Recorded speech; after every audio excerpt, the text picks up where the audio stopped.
ಇದೇನ್ ಕನ್ಸ ನನ್ಸ ಅಂತ ಏನು ಈ ಥರದ ಒಂದು ಜನಸಾಗರ. ಯಪ್ಪ, ನಿಮಗೆ ನೀವೇ ಒಂದು ಜೋರಾದ ಚಪ್ಪಾಳೆ ನೀವೇ ಕೊಟ್ಕೊಂಡ್ಬಿಡಿ. ಯಾಕೆ ಹೇಳ್ತೀನಿ ಕೇಳಿ,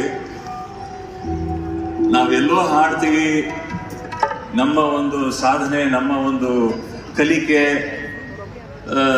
ಒಂದು ಕಲ್ತಿದ್ದನ್ನ ಹಾಡೋದು, ಯಾರೋ ನಮ್ಗೆ ರಾಗ ಸಂಯೋಜಕರು ಬಂದು ಒಂದು ಹಾಡು ಕೊಡ್ತಾರೆ, ಅದನ್ನ ನಾವು ಹಾಡ್ತೀವಿ, ಅದೆಲ್ಲ ಓಕೆ. ಅದಕ್ಕೆ ಪ್ರತಿಸ್ಪಂದನೆ ಬೇಕಲ್ವಾ? ಆ ಪ್ರತಿಸ್ಪಂದನೆ ಸಿಗೋದು ಈ ಹೃದಯಗಳಿಂದಾಗೇನೆ ಅಲ್ವಾ? ನೀವಿಲ್ದೆ ನಾವಿಲ್ಲ, ಅಷ್ಟೇ. Simple, straight forward.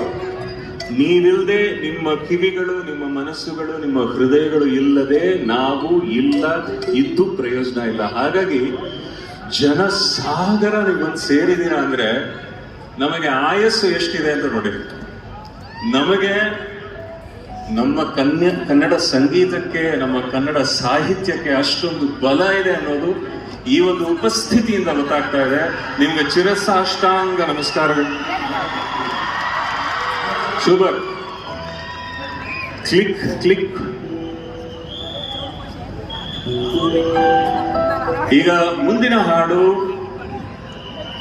ಹಾಡೋದಿಕ್ ಮೊದಲು ಈ ಹಾಡನ್ನ ನೀವು ನನಗೆ ಹಾಡಿ ನಾನು ಅದನ್ನ ಕಂಟಿನ್ಯೂ ಮಾಡ್ತೀನಿ ಅಂತ ನಾನು ಹೇಳಕ್ ಇಷ್ಟಪಡ್ತೀನಿ. ನಿಮ್ಮ ಪ್ರೀತಿಯ ಟಾರ್ಚ್ ಲೈಟ್ ಬೆಳಕುಗಳು ಬರಲಿ.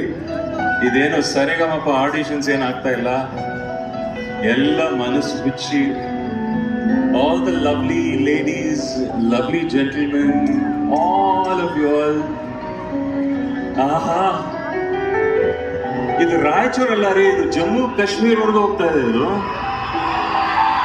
ಈ ಕಡೆ ಕನ್ಯಾಕುಮಾರಿ, ಆ ಕಡೆ ಜಮ್ಮು ಕಾಶ್ಮೀರ, ಈ ಕಡೆ ರಾಜಸ್ಥಾನ, ಅಲ್ಲಿ ಏನು ಇಡೀ ವಿಶ್ವನೇ ಗೊತ್ತಾಗ್ತಾ ಇದೆ. ನಿಜವಾಗ್ಲೂ ಒಬ್ಬ ಗಾಯಕನಾಗಿ ಹುಟ್ಟಿದ್ದಕ್ಕೂ ಕೆಲಸ ಮಾಡಿದ್ದಕ್ಕೂ ಸಾರ್ಥಕ ಆಯ್ತು. ರಾಯಚೂರ್ ಉಸಿರೇ ಉಸಿರೇ ಹಾಡು. ಈ ಹಾಡು ನಿಮ್ಮೆಲ್ಲರ ಉಸಿರು ಈ ಹಾಡಲ್ಲಿದೆ. ನಿಮ್ಮೆಲ್ಲರ ಪ್ರೀತಿಯ ಸಂದೇಶ ಈ ಹಾಡಲ್ಲಿದೆ.